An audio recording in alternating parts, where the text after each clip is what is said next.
जय हिंद दोस्तों, कैसे हैं आप सभी? आशा करता हूँ एकदम अच्छे होंगे। आज जो हमारी क्लास है वो 19 रहने वाली है जिसमें हम पढ़ेंगे आरटी के बारे में। उसमें क्या-क्या जो पॉइंट है उनको पॉइंटों को क्लियर करते चलेंगे और जो पॉइंट से आते हैं, जिस पॉइंट से भी आता है एग्ज़ाम की दृष्टि से उस पॉइंटों को हम देखते चलेंगे। चलिए शुरू करते हैं। इससे पहले यदि आपने क्लासेस नहीं ली है तो ज़रूर देखें। सभी क्लासेस अवेलेबल है प्लेलिस्ट पे, ज़रूर देखें। चलिए बात करते हैं। अब करते हैं बात आरटी 2009 के बारे में, शिक्षा का अधिकार। चलिए देखिए।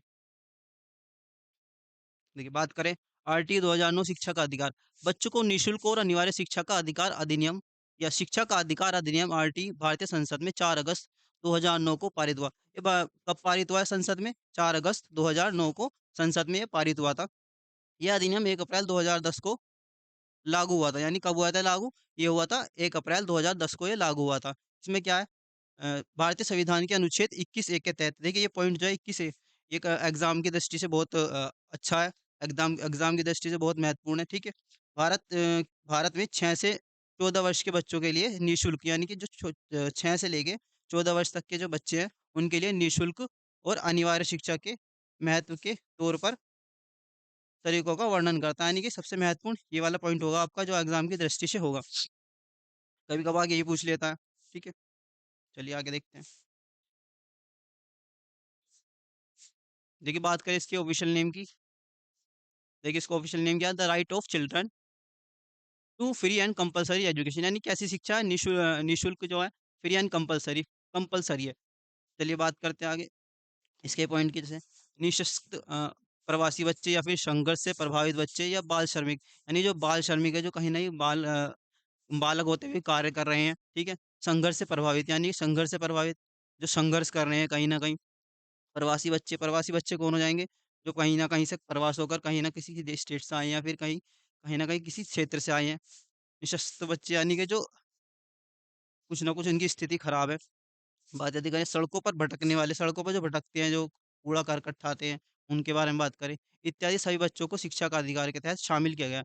इनको सभी को शामिल किया गया है, चाहे वो किसी क्षेत्र से आते हो, चाहे प्रवासी हो या चाहे वो संघर्ष कर रहे हो, चाहे वो गरीब तबके से आते हो, ठीक है? तो उन्हें सभी को ही लिया गया है।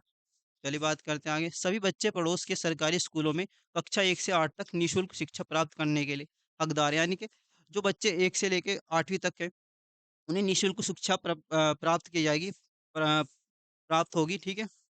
आगे बात करते हैं। यदि बच्चे का प्रवेश आर्थिक रूप से वर्ग या वंचित समूह हेतु 25% आर्थिक सीटों की श्रेणी में है, शिक्षा का अधिकार अधिनियम के प्रावधान के तहत खर्च सरकार द्वारा वहन किया है। यानी कि जो प्राइवेट स्कूलों में जो प्राइवेट स्कूल होते हैं उसमें 25% सीट जो है बच्चे की रहेगी जिसमें बच्चे को शिक्षा का अधिकार होगा उसके तहत, ठीक है। चलिए आगे बात करते हैं।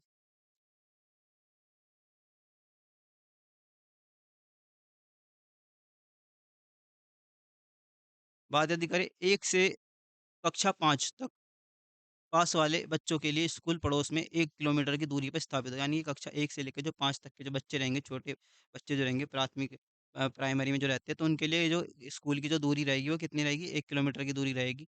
यदि बात करें 6 से 8 तक की बच्चों के लिए स्कूल के पड़ोस में 3 किलोमीटर की दूरी कितनी की रहेगी? 3 किलोमीटर की दूरी रहेगी, जो बच्चों के लिए रहेगी। मतलब 3 किलोमीटर के दायरे में वो स्कूल होगा। बात करी करें अच्छे किसी बच्चे पर शारीरिक दंड यानी कि बच्चे हमको किसी जो बच्चा होगा उसे शारीरिक दंड नहीं दे सकते। यदि हम उसे पनिश्ड करेंगे तो कहीं न कहीं हमारे पे जुर्माना लग सकता है, टीचर पर जुर्माना लग सकता है। मानसिक उत्पीड़न, यौन दुर्व्यवहार और उत्पीड़न का प्रयोग नहीं किया जा सकता। ये किसी प्रकार के उत्पीड़न या मानसिक उत्पीड़न या फिर मतलब दुर्व्यवहार नहीं कर सकते बच्चे के साथ, चाहे वो किसी भी तबके से आता हो, किसी जाति, धर्म, लिंग से आता हो। यदि बात करें बच्चों को स्कूल में जैसे कि जाति, धर्म, वर्ग, लिंग इत्यादि के आधार पर भेदभाव न किए जाने का अधिकार प्राप्त है। यानी कि किसी भी जाति से आए, किसी भी धर्म से आए, किसी भी लिंग से आए, किसी भी चीज़ से आए मतलब वो कहीं से भी आए तो उस पर हम भेदभाव नहीं कर सकते बच्चे पर। बच्चा जो है सबके लिए बच्चे के लिए सब है ना समान रहते हैं। चलिए आगे बात करते हैं। भेदभाव करने वालों के विरुद्ध दंडात्मक कार्रवाई होगी। यानी कि जो टीचर यदि उसमें भेदभाव करेगा तो उसके प्रति दंडात्मक कार्रवाई होगी। कहीं न कहीं उन पर जुर्माना भी लगेगा और उसे जेल भी हो सकती है। चलिए आगे बात करते हैं। देखिए यदि कोई बच्चा आयु प्रमाण पत्र उपलब्ध नहीं कर पाता, यानी कि उसका जो आयु प्रमाण पत्र है, जो उसका जन्म प्रमाण पत्र माने, तो इस आधार पर उसके नामांकन से इनकार नहीं किया जाता। ये स्कूल में यदि उसके नामांकन किया जा रहा है, यानी उसको एडमिशन किया जा रहा है, तो उसे वहाँ पर इनकार नहीं किया जा सकता टीचर द्वारा। इनकार करेगा तो उसे कहीं न कहीं पनिश हो जाएगा। उसका क्या नाम है, उसे कहीं न कहीं दंड मिलेगा। चलिए बात करते हैं। स्कूल में सतत एवं समग्र मूल्यांकन लागू किया जाना चाहिए। सतत और समग्र मूल्यांकन लागू किया जाना चाहिए, ठीक है? लागू किया जाना चाहिए, जिसके अंतर्गत वर्ष के अंत में परीक्षा कराने के की बजाय बजाय बच्चों के शिक्षा का मूल्यांकन सतत आधार पर किया जाना चाहिए। किसके आधार पर? सतत आकलन किया जाना चाहिए बच्चे का। शिक्षक को बच्चों की प्रगति के लगातार मॉनिटरिंग, यानी कि जैसे ही उसे हम टीचिंग करा रहे हैं, शिक्षण दे रहे हैं, उसके बाद ही उसका आकलन करना, मूल्यांकन करना, सतत आकलन करना करना चाहिए, ठीक है? उन पहलुओं को चिन्हित करने में सहायता मिलेगी जिसमें जिनमें सुधार की ज़रूरत है, यानी जिनमें हमें सुधार की ज़रूरत है। जब उनका आकलन करेंगे, देखेंगे उनमें क्या कमियाँ हैं, क्या कठिनाइयाँ हैं जिसकी वजह से वो अधिगम नहीं कर पा रही, तो कहीं न कहीं उनकी सहायता कर पाएँगे, उनकी कमियों को जानकर, उनकी कठिनाइयों को जानकर उनकी सहायता कर पाएँगे। चलिए, और उनमें सुधार की क्या ज़रूरत है, ये भी देख पाएँगे। चलिए अब बात करते हैं सरकार का कर्तव्य होना चाहिए। कि सरकार का क्या कर्तव्य होना चाहिए? कि सभी संबंधित पाठ्य पुस्तक उपलब्ध हो और सरकारी स्कूलों में छात्रों को निःशुल्क उपलब्ध कराई जाए, यानी कि जो छात्र हैं उन्हें जो पाठ्य पुस्तक है, जो उनकी पाठ्य पुस्तक है, तो उन्हें वो निःशुल्क उपलब्ध कराई जाए। सरकार का ये कर्तव्य होना चाहिए। चलिए आगे देखते हैं। देखिए बात करते हैं अब छात्र और शिक्षक का अनुपात। कक्षा 1 से 5 तक के प्रत्येक 30 बच्चों को बच्चों पर कम से कम 1 शिक्षक होना चाहिए। यानी कि 1 से कक्षा 1 से 5 तक जो छोटी प्राइमरी क्लास होती है आपकी 1 से 5 तक की, तो उसमें क्या होना चाहिए? 30 बच्चे पर 1 बच्चा होना चाहिए, 1 शिक्षक होना चाहिए। एक शिक्षक का आवश्यक होना ज़रूरी है, यदि बात करें तो। यदि बात करें आगे यदि स्कूल में बच्चों की संख्या 150 से अधिक है, देखिए यदि 1 से 50 से अधिक है, तो एक प्रधान शिक्षक, यानी कि एक प्रिंसिपल होना चाहिए इसके लिए, और तथा 5 शिक्षक का आवश्यक होना चाहिए, यानी कि 5 तो शिक्षक होने चाहिए और 1 प्रिंसिपल ज़रूर होना चाहिए। यदि स्कूल में 200 से अधिक बच्चे हैं, तो प्रत्येक 40 बच्चे पर 1 शिक्षक होना चाहिए। यदि 200 से अधिक है, तो उसमें क्या होना चाहिए? 1 शिक्षक पर 1 शिक्षक पर 40 बच्चे होने चाहिए, यानी 1 शिक्षक जो है 40 बच्चे पढ़ाए। चलिए आगे बात करते हैं। कोई भी स्कूल एकल शिक्षक वाला स्कूल नहीं हो, यानी कहीं भी एक स्कूल, मतलब कि एक स्कूल में जो एक ही शिक्षक हो, ये नहीं होना चाहिए, कम से कम 2 तो होने चाहिए। बात यदि करें 6 से 8 के लिए, जो कक्षा 6 से 8 होती है, प्रत्येक 35 बच्चों पर 1 शिक्षक, यानी कि 35 बच्चों पर 1 शिक्षक होना चाहिए। ये ज़रूरी है। 6 से 8 तक के लिए। तथा विज्ञान और गणित, सामाजिक अध्ययन और भाषाओं के लिए अलग-अलग शिक्षक होना चाहिए। यानी कि जो गणित पढ़ा रहे हो आप, विज्ञान पढ़ा रहे हो, गणित पढ़ा रहे हो और या सामाजिक अध्ययन पढ़ा रहे हो, तो उसके लिए अलग शिक्षक का होना आवश्यक है। चलिए आगे बात करते हैं। देखिए, स्कूल में न्यूनतम कार्य दिवस और शिक्षण घंटे, यानी कि बात करें जो न्यूनतम कार्य दिवस होने चाहिए शिक्षक के द्वारा, उसके घंटे जो होने चाहिए शिक्षण के, वो कैसे-कैसे होने चाहिए। कक्षा 1 से 5 के लिए प्रत्येक शैक्षिक वर्ष में न्यूनतम कार्य दिवस जो है 200, यानी कि न्यूनतम कार्य दिवस कितने होने चाहिए? देखिए, न्यूनतम कार्य दिवस कितने होने चाहिए? ये 200 होना चाहिए, ठीक है? और आगे यदि बात करें शिक्षक जो घंटे होते हैं वो 800 होने चाहिए। ये कब होने चाहिए? साल में।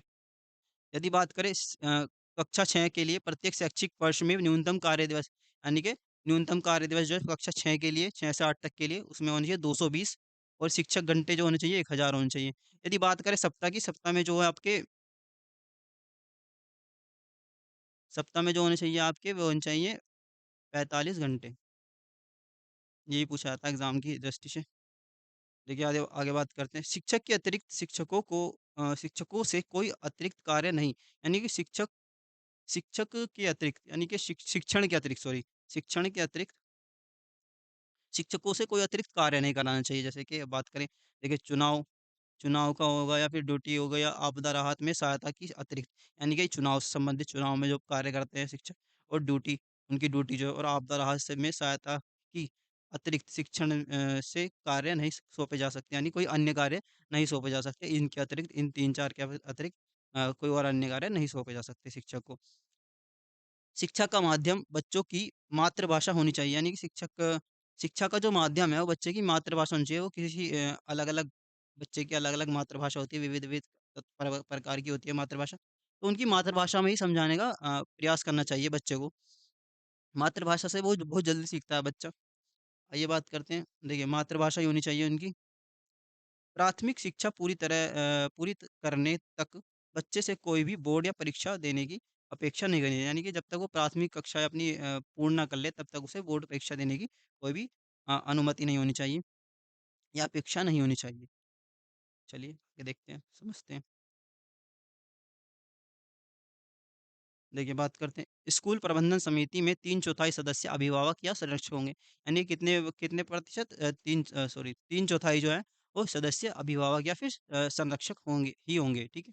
आगे यदि बात करें, इनमें से स्कूल में अध्ययनरत कमजोर वर्ग और वंचित समूह के बच्चों के प्रतिशत के अनुसार उनके अभिभावक का प्रतिनिधित्व आवश्यक होगा। यानी बात करें, देखिए इनमें से स्कूल में अध्ययनरत कमजोर वर्ग, यानी कि जो कमजोर वर्ग से आते हैं, या वंचित समूह जहाँ कहीं न कहीं वंचित रह गए हैं किसी न किसी कारणवश, बच्चों के प्रतिशत के अनुसार, बच्चों के जो प्रतिशत होगा उसके अनुसार उनके अभिभावक का प्रतिनिधित्व अवश्य हो। यानी उनका कहीं न कहीं रोल ज़रूर हो, प्रतिनिधित्व ज़रूर हो। स्कूल प्रबंधन समिति के कुल सदस्यों में से आधी महिलाएँ हों, यानी कि जो स्कूल प्रबंधन समिति है, उसमें आधी महिलाएँ हों। बात यदि करें, स्कूल प्रबंधन समिति की बैठक नियमित अंतरालों, यानी कि नियमित-नियमित समय पर होनी चाहिए। ऐसा नहीं है कभी-कभार हो रही है तो नियमित समय पर होनी चाहिए वो, होनी चाहिए, वह रिकॉर्ड की जानी चाहिए और रिकॉर्ड भी की जानी चाहिए, जिससे ये एक अच्छा प्रभाव पड़ता है। बात यदि करें, शिक्षा का अधिकार अधिनियम 2009 के अनुसार दिव्यांग बच्चों की शिक्षा के लिए मुफ्त शिक्षा 18 वर्ष तक, यानी कि अब से 6 से 18 वर्ष तक ये फ्री होती है। दिव्यांग बच्चों के लिए जो कहीं न कहीं दिव्यांग है। देखिए, आज की तो क्लास आपकी यहीं तक थी।